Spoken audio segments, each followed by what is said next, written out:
Okay, we're on page Kuf Dalid. We're close to the end of the first paragraph, where we mentioned the pasuk in this week's parasha of Tachas Asher Le'avadato as Hashem Elokecha B'simcho B'tuv Levov. The idea of getting it, of understanding that HaKadosh Baruch Hu gave us His Torah, so that because it's the greatest gift in the world, and someone who fulfills the Torah but without happiness is someone who's receiving of the Torah is lacking this understanding that the Torah is the greatest gift in the world that HaKadosh Baruch Hu gave him with love. So to understand that is to rejoice. And that's what we're up to Vidavid, about 6 or 7 lines from the bottom of page Kuf Dalid. Vidavid lefi shara'a es Yisrael. And David HaMelech, because he saw about Klal Yisrael, be'es hisnadvam al binyan abayis, at the time that they donated for the building of the Beis HaMikdash, even though the Beis HaMikdash was not built in David HaMelech's lifetime, it was built by Shlomo HaMelech, David HaMelech's son, but David HaMelech prepared the Makaim and the funds for the Beis HaMikdash. He just wasn't able to actually build it.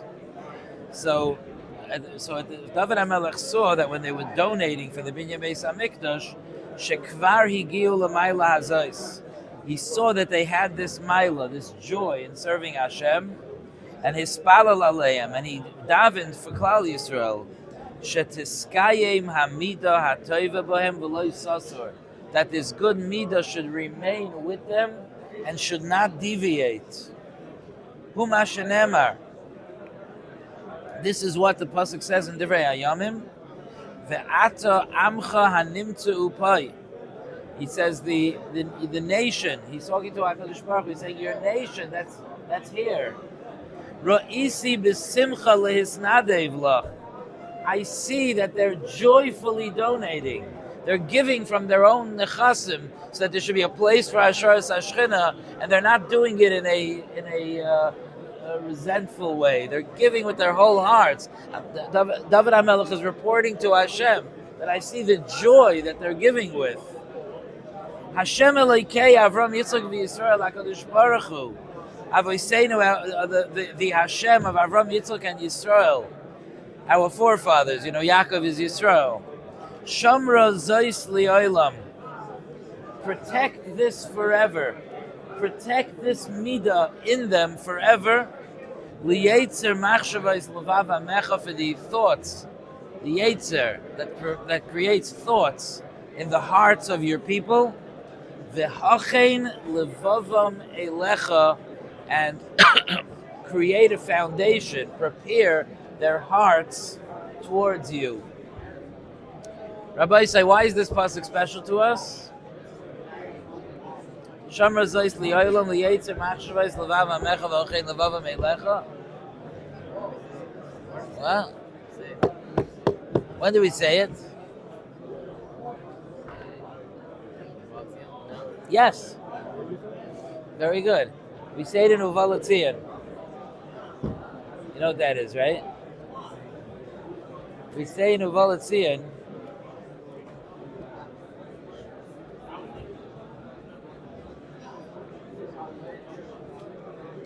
after the kedusha part of it, we say Hashem Elokecha Avram Yitzchak v'Yisrael Avoseinu Shama Zos Li'olam Liyetzer Machshavos Levav Hamecha V'Ochein Levav Hamecha. And I once had the schus to hear from my Rosh Hashiva why this pasuk is in Uvalat Zion. And the reason is because Uvalat Zion is a very interesting tefillah. Uvalat Zion is a tefillah that a person says before he goes out to work. We sitting here in yeshiva have this chus that we don't go out to work, we stay in and we work within the Torah while we're here. So when we say Uvalat Zion, it's not right before we leave to work. But if you look at Shulchan Aruch, the idea is that a person learns in the morning before davening, and then he davens, and then he goes out to work, and then he comes home, and then he does his learning at night as well. In the morning before davening, and at night by Ma'ariv. So by davening is his goodbye to the Ruchnius world, and his going out into a more external world where he goes out to make a Kiddush Hashem and to do his job so that he can then come back at the end of the day and spend more time with Hashem. But before he goes out, he's concerned. The world sometimes could be a distracting place. And sometimes when we're in different situations, we could notice our values changing. You ever realize that? Depending where we are, we can notice our values changing. When I'm with people that are b'teva, that are by nature, maybe they worked on themselves, incredibly kind and giving people, the part of me that loves to give rises to the surface. It's a very good point. It's a very, very good point. You hear his kasha? He wants to, what? He wants to, how do you know what the true you is if your values keep changing? Part of the answer is that there is a spectrum. And that spectrum, you have, for example, let's say you're spending time with killers. Okay? I used to go every Monday to a jail, a high security prison, to give a share. Everyone in the room was either suspected of or had committed a serious, serious crime on the level of murder. When I walked out, I wasn't like, oh, murder, not so bad. Because it's not in the spectrum of the midas that I value at all. Okay? Well, it's true, but sometimes we bring an example from something extreme. So sometimes we all have a spectrum. We have parts of ourselves that value, the more external things, money, looks, things like that. We have the parts of us that value more internal, more pneumistic things.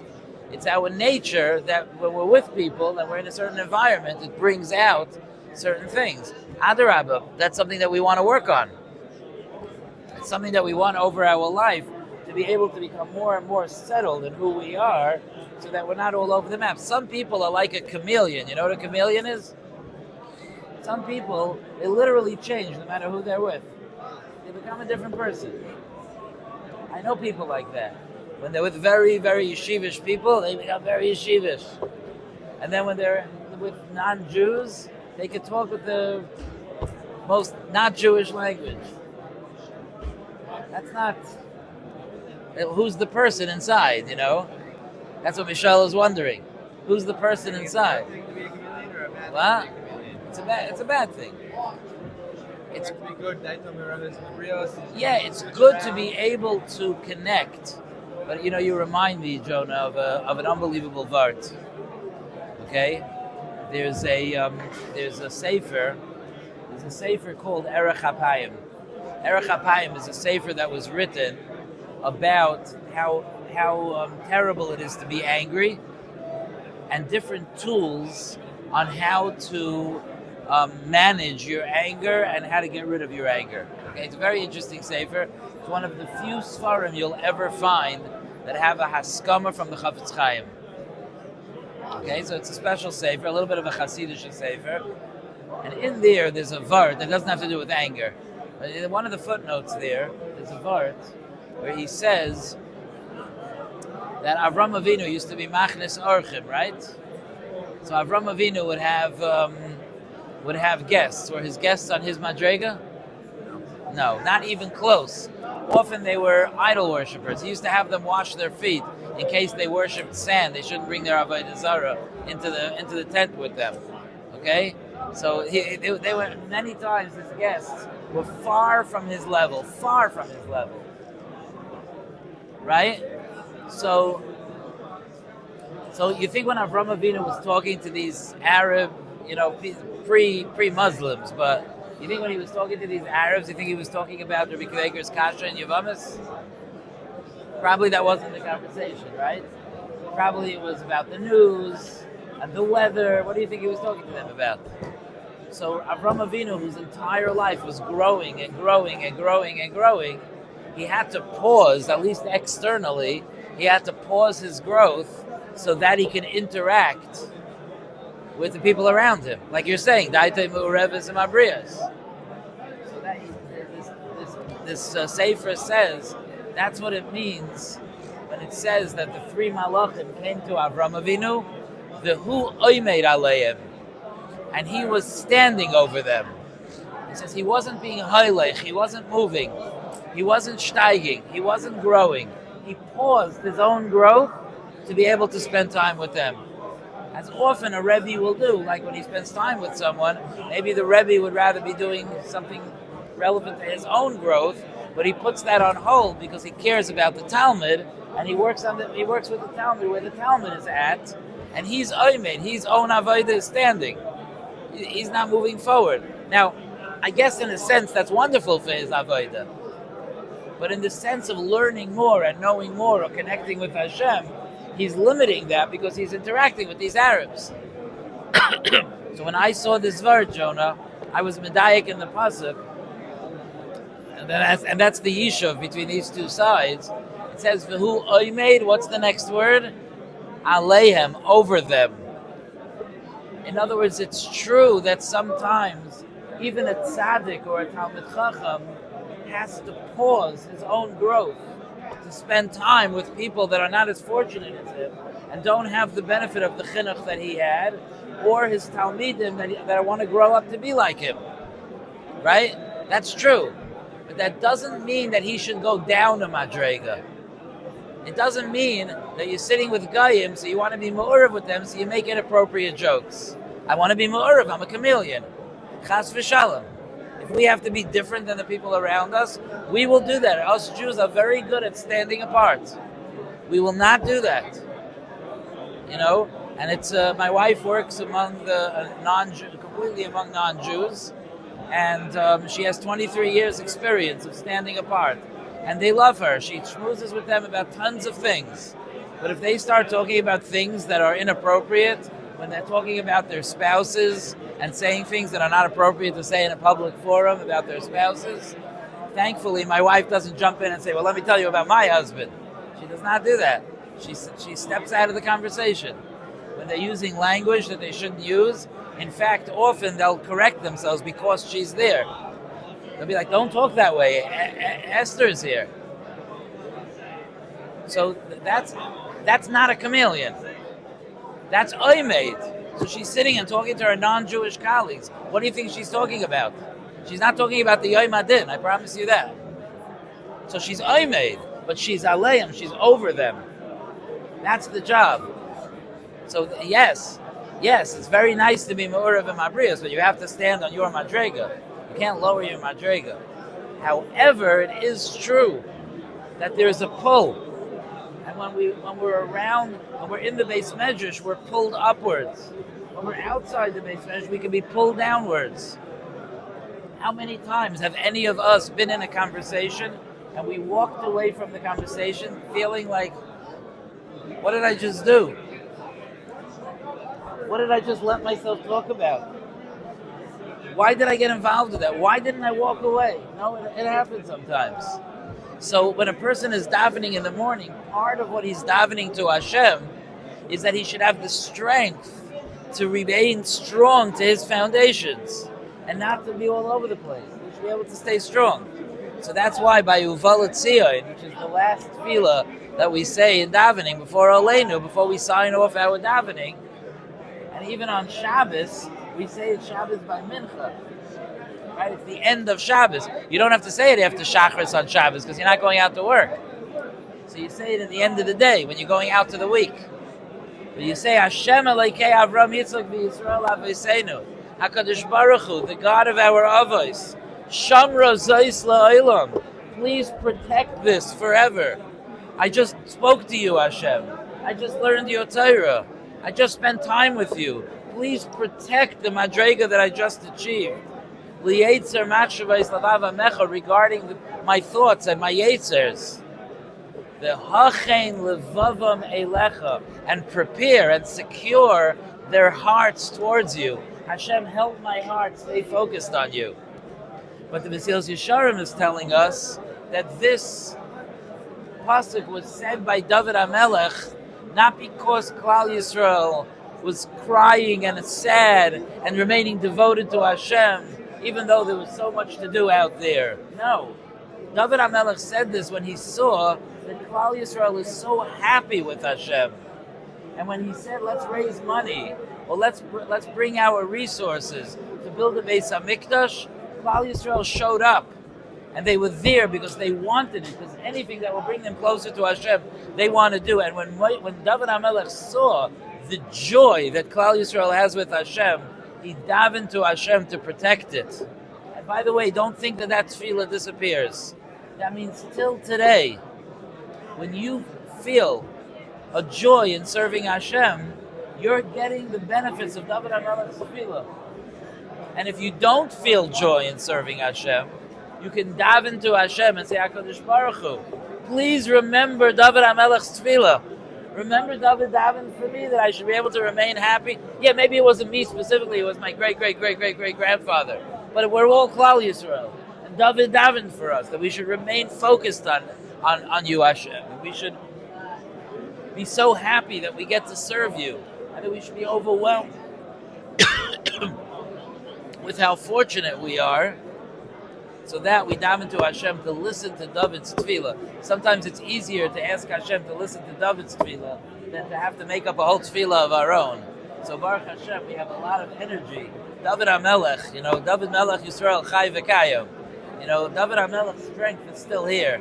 So we have this unbelievable tefillah from David HaMelech to keep our joy. The next thing that we're going to learn is a tremendous chiddush. I'm just going to give you the intro now, and we'll continue with Be'ezer Hashem on Wednesday. But the next thing we're going to learn is also part of loving Hashem. All of this was in the category of Avas Hashem. So when we talk about being attached to Hashem, you understand that that's Avas Hashem. When we talk about being rejoicing with Hashem, you understand that that's Avas Hashem. The third part is Kanos, is standing up for Hashem. Now sometimes when someone has to stand up for the honor of Hashem, he may look upset or angry, and you're not thinking love. But it's not true. Sometimes we'll roar like a lion out of love. Someone starts up with one of my children, you're not going to see a sweet guy. Someone starts up with my children. Hey, watch out, get out of the way. Someone starts up with my children, you're not going to like what you see. But what's the source of it? Ava or Yira? Ava. That's what it is, it's Ava. I was once talking to one of my children, and he was telling me that he holds that capital punishment should always not be unacceptable. He told me, I disagree with the Torah. It's going through a phase, and in my house, you're allowed to say something like that. Because we walk through the journey with each of our children. So he was telling me, I disagree. I know there's such a thing that Bezdin kills someone who does something wrong. I disagree. I don't think that person should be killed. So I said, what if someone does really, really, really bad things? He said, that's terrible, but I don't think you ever kill someone. So I said to him, one day you're going to have children. And the day you have children, you'll understand that it's possible to wish for someone to be dead, not your children.